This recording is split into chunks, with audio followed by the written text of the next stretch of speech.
votre tour pour le compte de votre groupe. Oui, Monsieur le Président, merci.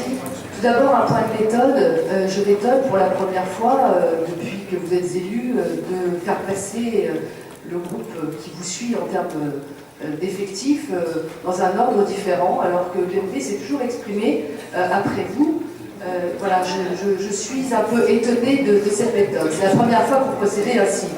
Premier point. Deuxième point, avant d'analyser votre budget, je voudrais dire aussi que je suis un peu choquée de voir votre posture à l'intérieur de cet hémicycle et de vous lire ensuite dans la presse, s'agissant d'un dossier extrêmement important que j'avais moi-même soulevé lors des 2 dernières sessions plénières sur le dossier de l'A31. Sur ce dossier, nous avions déposé une motion.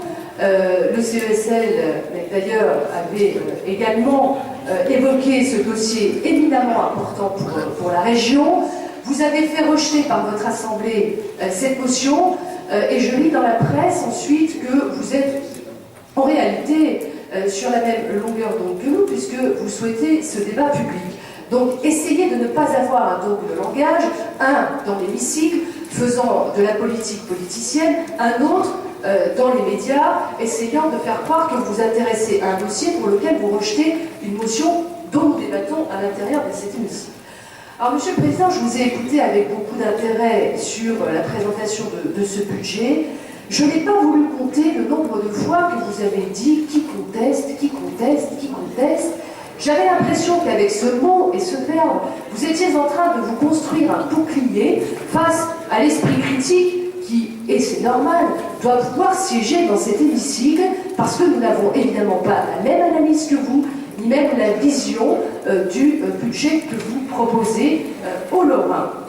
J'ai entendu votre vice-président, M. Louville, nous expliquer que, oh là là, vous savez, le précédent gouvernement a fait en sorte que nous n'avons plus d'autonomie fiscale, nous n'avons plus de marge de manœuvre. Monsieur Louville, Monsieur Masseret, vous avez soutenu ardemment la candidature de François Hollande à la présidence de la République, qui s'est empressé de faire des choses absolument incroyables, c'est-à-dire de démonter tout ce qui avait été fait précédemment. Je vais parler des heures supplémentaires défiscalisées pour 9 millions de personnes, les ouvriers comme les agents de maîtrise, maintenant n'y ont plus droit et ont perdu en pouvoir d'achat. Vous l'avez fait, pas de problème.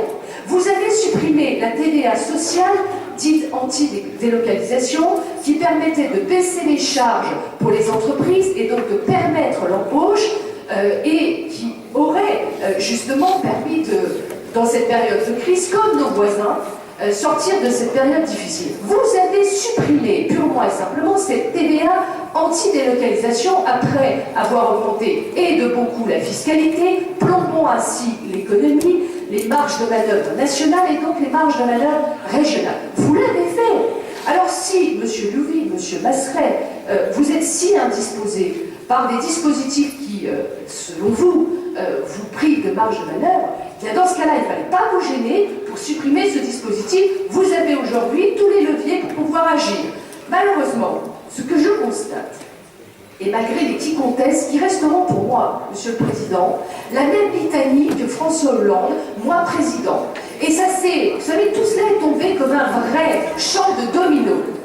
Alors, prenons 20 mois, Monsieur le Président, 20 mois. 20 mois, vous êtes au pouvoir avec tous les pouvoirs. 20 mois, c'est 375 400 chômeurs de plus au niveau national. Alors, vous nous parliez du précédent gouvernement, Monsieur Louville. Je vais vous ramener à la mémoire qu'en 20 mois, sont les chiffres. 74 400 chômeurs de plus sous le précédent gouvernement. Alors vous voyez, il n'y a même pas photo s'agissant de la politique que vous menez. Alors revenons à notre budget, après avoir abordé l'A31, qui est un équipement structurant de première importance. Vous nous présentez un budget, certes, en légère augmentation de 2% par rapport à 2013, mais rappelons qu'en 2013, il était en recul de 5,3% par rapport à 2012.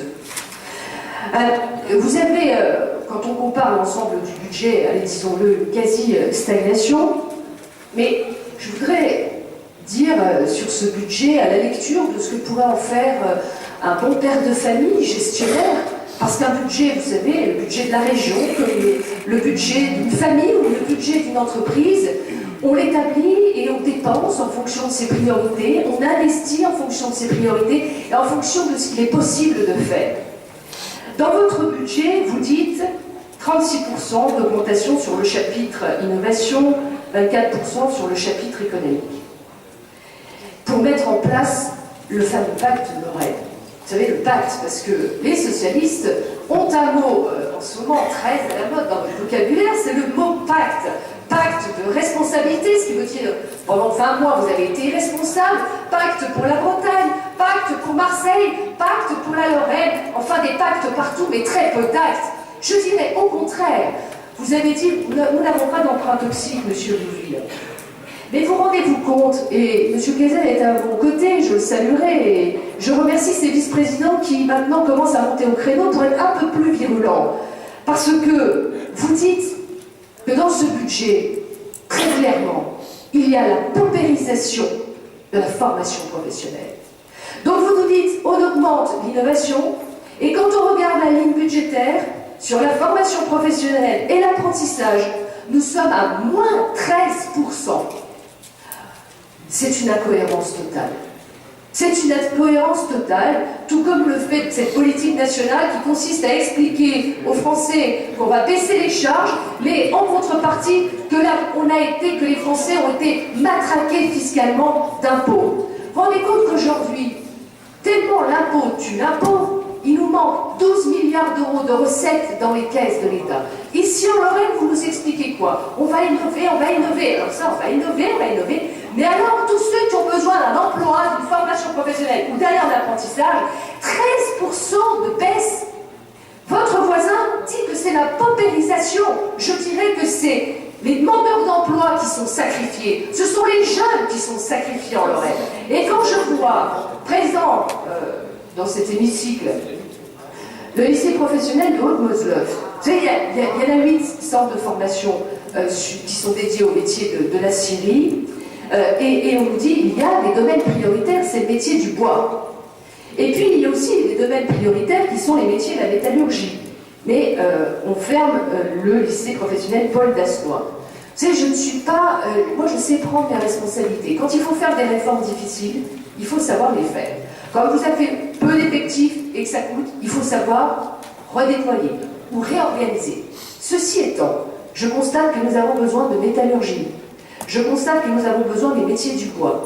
Je constate qu'il n'y a aucune stratégie convenable pour répondre non seulement à l'orientation de nos jeunes, qui est une priorité nationale, européenne, puisque nous avons mis un grand budget européen, très grand budget européen.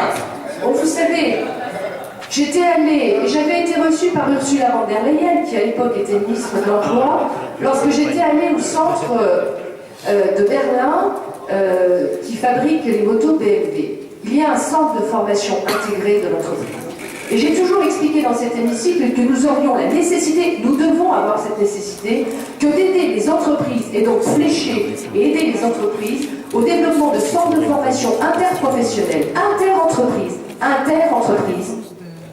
qui répondent, en fonction de leur formation, vraiment aux besoins d'évolution de leur technique, de leur technologie et ce dont ils ont besoin. C'est assez curieux de dire globalisme quand on parle d'énergie. Pacte Lorraine, Monsieur le Président, j'en terminerai par là, puisque mes collègues auront, secteur par secteur, l'occasion de revenir sur ce sujet. Pacte Lorraine. Vous avez annoncé à grand fracas 150 millions d'euros. Donc 50 millions d'euros, vous avez dit, par an. Ah, vous doutez, nous aussi, vous opinez du chef, vous doutez. Donc, vous nous avez dit, en faisant... Ça permet de parler de bilan, vous ne comprenez pas projection. Il vous reste 2 minutes. Vous ne comprenez pas, vous avez signé un acte illégal avec le Premier ministre de 150 millions d'euros, c'est le tribunal administratif de Strasbourg qui le dira. Je vous ai interrogé, Monsieur le Président, à l'oral et par écrit, sur une question écrite sur l'empreinte de 50 millions d'euros. C'est l'argent des Lorrains, c'est l'argent de ceux qui sont là, de ceux qui nous regardent. 50 millions d'euros sur la base d'un article unique.